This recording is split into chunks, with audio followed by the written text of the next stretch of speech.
Hey, top realized math industry, and we are going to take a look at closed pipes. So recently, when we were doing the physics unit for sound waves and other kind of repetitive motion, closed pipes are something that we're going to learn about because earlier we've been learning about open pipes and standing waves.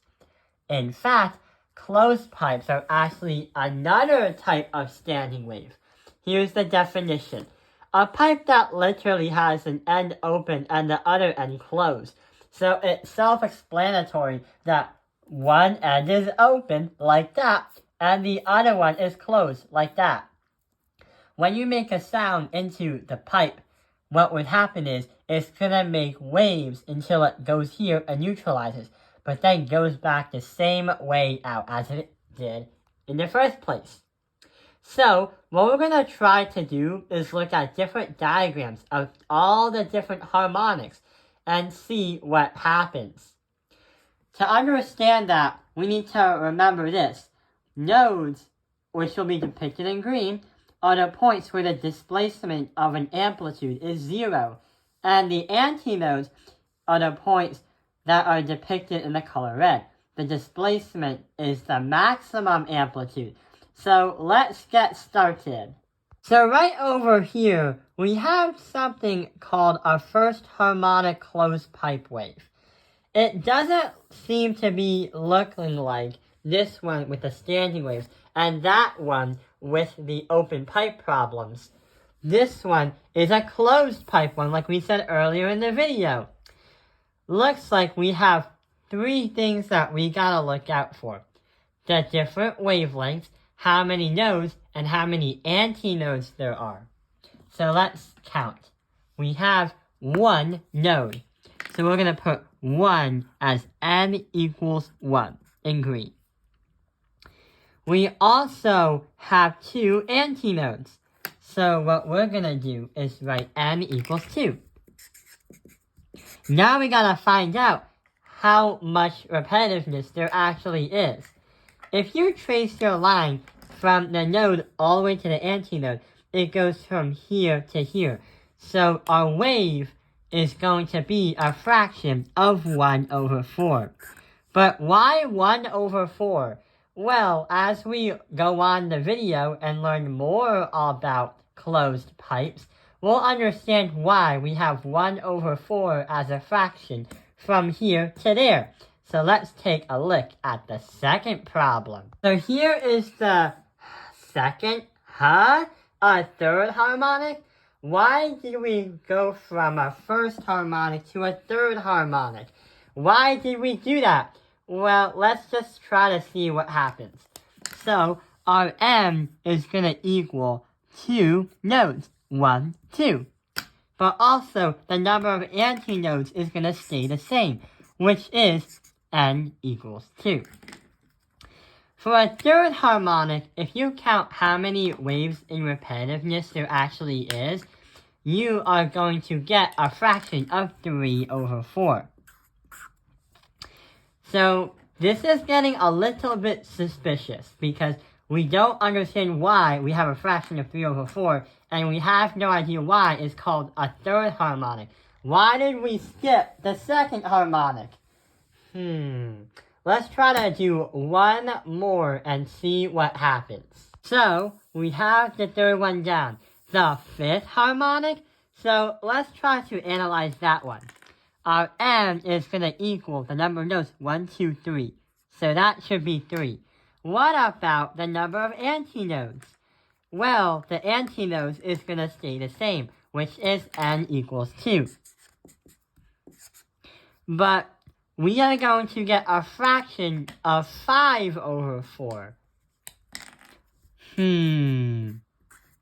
Okay, we're going to actually explain why we have fractions of 1/4, 3/4, and 5 over 4.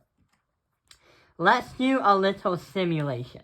So right over here is going to be the simulations of force of a wave. When you understand any kind of wave, we usually try to have it at a small unit as force. For example, we start here this is going to be one cycle right over here. When it goes up and down and goes back to normal where it was. For example, when it goes up like that, that is going to be known as 1/4. So we're going to put 1/4 over here. We're going to go back down to here. So this is going to be 2 over 4. So 1/4 and 2/4 is going to be 1 over 2, because that is the second over 4. 1/4 plus 1/4 is 1/2. But that just brings us back down. But we got to go back up and go back down. So we have 1 over 4 and 1 over 4, and this also brings us to 1/2. 1/2 and 1/2 is going to bring us to an answer of 1. So that is going to be one cycle. This is a 4th. 1, 2, 3, 4. So it makes a lot of sense on why everything is going to be calculated in fourths. So going back to the harmonics, let's calculate.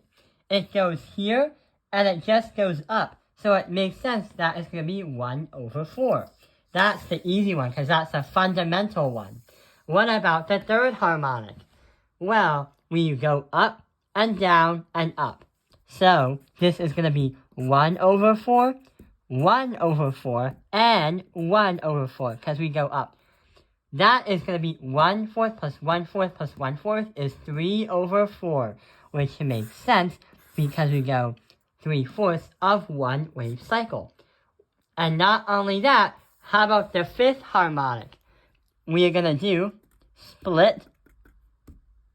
We're going to do 1 over 4, 1 over 4, 1 over 4, 1 over 4, and finally 1 over 4 going up. 1/4 plus 1/4 plus 1/4 plus 1/4 plus 1/4 is 5 over 4. Hey, it actually makes a lot of sense now, because not only that, we had 1/4 as the first harmonic because it was just 1. The third harmonic is going to be 3 over 4, and the fifth harmonic is going to be 5 over 4, which makes sense because when you play around with closed pipes, you can never get halves as a wave. That's why there's no such thing as a second harmonic, nor a fourth harmonic. The only time you will have halves as waves is if you're playing around with standing waves and open pipe waves, which these are closed pipe waves. If you were to guess the next harmonic wave, you would usually say, if it was the 7th harmonic, what would happen? Well, if each of the harmonics has the numerator match up to the name of the different harmonic waves, then that means for a 7th harmonic, we are going to have 7 over 4. And for a 9th harmonic, we are going to have 9 over 4. Wow, that's really, really cool. And if you were to be solving a problem, there are 2 formulas that we can take a look at. Instead of having the number 2 into the problems like the last few videos, we have the number 4 because of the explanation of what we just did earlier, where the denominators are 4 in a closed pipe problem. The wavelength is going to be that symbol wavelength equals 4 times the length divided by the number of nodes. The frequency is going to be the number of nodes times the velocity divided by 4 times the length. So that is a brief explanation of closed pipes. I hope this video has helped you understand closed pipes. Thank you for watching Taoping Airlines Math Industry. Like and subscribe.